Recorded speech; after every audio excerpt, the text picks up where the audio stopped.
بسم اللہ الرحمن الرحیم۔ بحمد اللہ تعالی آج پھر ہم اپنے درس قرآن کے سلسلہ میں حاضر ہیں۔ اللہ تعالیٰ کے فضل و احسان سے آج ہم تیسرے سپارے کے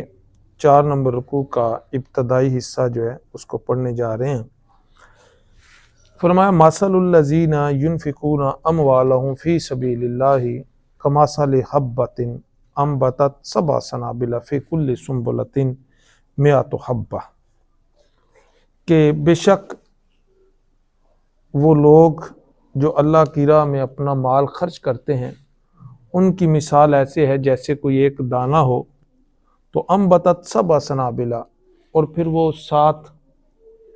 خوشے 7 سٹے جو ہے وہ اگاتا ہے، فی کل سنبلۃ، اور ہر سٹے کے اندر 100 حبۃ، اس کے اندر 100 دانے ہوتے ہیں۔ ایک دانہ زمین میں بویا جاتا ہے تو اس کے اوپر جو اگنے والا پودا ہے اس کے اوپر 7 سٹے لگتے ہیں، اور 7 سٹوں کے اندر ہر سٹے کے اندر 100 دانہ ہوتا ہے، تو گویا ایک دانے کے بدلے میں 700 دانہ جو ہے وہ کسان کو ملتا ہے۔ تو اللہ رب العزت نے اپنی راہ میں خرچ کرنے کی بڑی خوبصورت مثال یہاں پہ بیان فرمائی ہے کہ میری راہ میں خرچ کرنے کی کیفیت یہ ہے، اس قدر وہ چیز بڑھ جاتی ہے کہ جیسے کوئی شخص ایک بیج بوتا ہے تو اس سے پھر 7 سٹے اور ہر سٹے میں 100 دانہ، تو اس طرح ایک دانے کے بدلے میں اس کو 700 دانہ ملتا ہے۔ اسی طرح میری راہ میں 1 روپیہ خرچ کرنے والے کو 700 روپے جو ہیں وہ اس کے بدلے میں ملتے ہیں۔ اور جس طرح کہ سرکار دو عالم صلی اللہ علیہ وسلم کا فرمان عالی شان ہے، حضور نے فرمایا کہ اگر کوئی 1 نیکی کرتا ہے تو ہم اسے 10 نیکیاں عطا فرماتے ہیں، اور پھر اس طرح اگر اس کا خلوص زیادہ ہو تو پھر 10 نہیں ہم 70 گنا بھی اجر عطا فرماتے ہیں، اور پھر اگر مزید خلوص ہو تو پھر 700 گنا، اور پھر یہیں پہ بس نہیں فرمائی، فرمایا اگر خلوص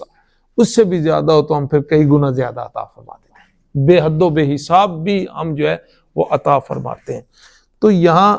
اس کو ایک سمجھانے کے لیے کہ جس طرح ایک کسان ایک بیج جو ہے وہ زمین میں بوتا ہے، تو یہاں ایک چیز سمجھنے والی ہے کہ جب وہ زمین کے اندر بوتا ہے تو ایک دفعہ وہ اپنے دانے کو زمین کے اندر ضائع کر دیتا ہے، اور اپنی طرف سے جو اس کے پاس جمع پونجی ہوتی ہے تھوڑے سے وہ دانے اس نے بچا کے رکھے ہوتے ہیں وہ زمین کی نظر کر دیتا ہے، اور وہ اب اگیں یا نہ اگیں یہ بعد کی بات ہے، لیکن اپنی طرف سے وہ زمین کے سپرد کر دیتا ہے۔ پھر اللہ تعالیٰ جو ہے وہ اسی ایک دانے سے 700 جو ہے وہ اس کو دانے عطا فرماتا ہے، اور اس طرح پھر وہ ڈھیروں ساری گندم جو ہے وہ گھر لے کر پلٹتا ہے۔ اسی طرح اللہ کی راہ میں خرچ کرنے والے بندے کا معاملہ ہوتا ہے۔ سرکار دو عالم صلی اللہ تعالیٰ علیہ وآلہ وسلم نے ارشاد فرمایا کہ جب کوئی بندہ صدقہ کرتا ہے نا، ایک کھجور کی مانند، ایک کھجور اللہ کی راہ میں خرچ کرتا ہے تو اللہ تعالیٰ اس کو اپنے دستے قدرت میں لے لیتا ہے، اور پھر اس کی پرورش کرتا رہتا ہے یہاں تک کہ وہ پہاڑ کی مانند بن جاتا ہے۔ تو اللہ کی راہ میں خرچ کرنے کا یہ ہم نے چیز دیکھی ہے قرآن مجید میں بار بار اللہ کی راہ میں خرچ کرنے کا جو ہے وہ اس کی ترغیب ہے اور اس کا حکم ہے۔ اگر ہم معاشیات پڑھیں اور ملکی معاشی نظام کو پڑھیں تو اس میں بھی سمجھ آتا ہے کہ اللہ کی راہ میں خرچ کرنے سے معیشت کو کس قدر جو ہے وہ فائدے حاصل ہوتے ہیں۔ اور پھر آگے صرف اتنا نہیں کہا کہ 7 سنابل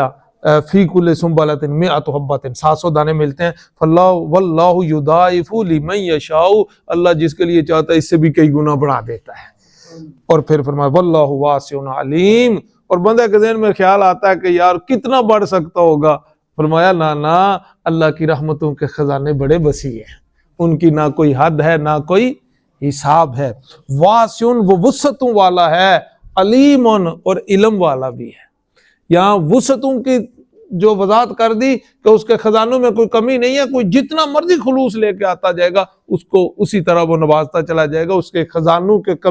کم ہونے کا اسے کوئی ڈر اور خوف نہیں ہے۔ اور دوسرا پھر علیم علم والا بھی ہے، وہ جانتا ہے میں نے کس کو عطا کرنا اور کس کا کتنا خلوص ہے، میرے راستے میں اگر کوئی خرچ کر رہا ہے تو اس کے جذبات کیسے ہیں، اس کے جو ہے نا وہ نیت میں خلوص کس قدر ہے، اس کی بھی اس کو معلومات حاصل ہے۔ اور پھر فرمایا الذین ینفقون اموالہم فی سبیل اللہ ثم لا یتبعون ما انفقوا منا ولا اذى، اور وہ لوگ جو اپنے مال اللہ کی راہ میں خرچ کرتے ہیں. اب یہاں ایک مسئلہ بھی ہے، لوگ خرچ کر دیتے ہیں اللہ کے رضا کے لیے، کسی کو دے دیا اور پھر بعد میں اس کو جتانا بھی شروع کر دیا اور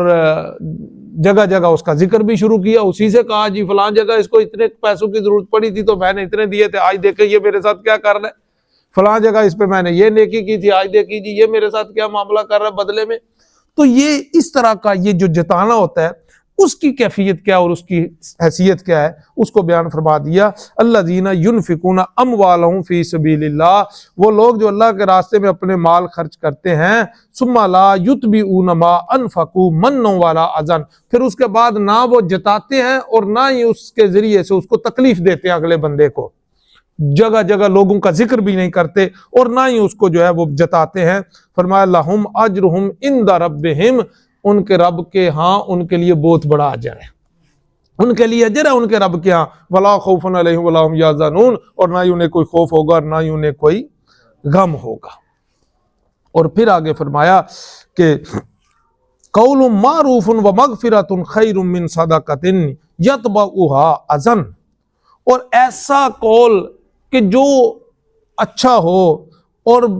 معاف کر دینے کا جو عمل ہوتا ہے، یہ ایسے صدقے سے بہتر ہوتا ہے جس صدقے کے بعد اذیت دی جاتی ہے. جس صدقے کے بعد صدقے کو جتایا جاتا ہے اس سے بہتر یہ ہے کہ بندہ کسی کے ساتھ دو میٹھے بول بول لے،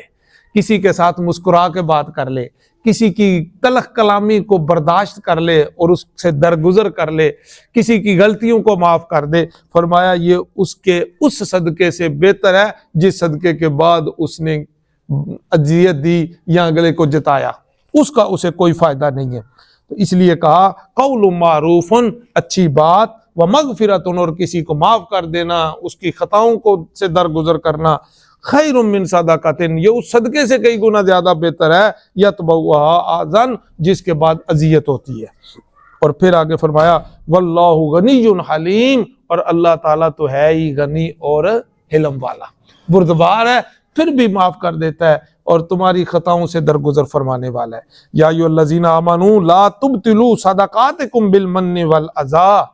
اب وہ بیان کر دیا، فرمایا ہے ایمان والو اپنے صدقوں کو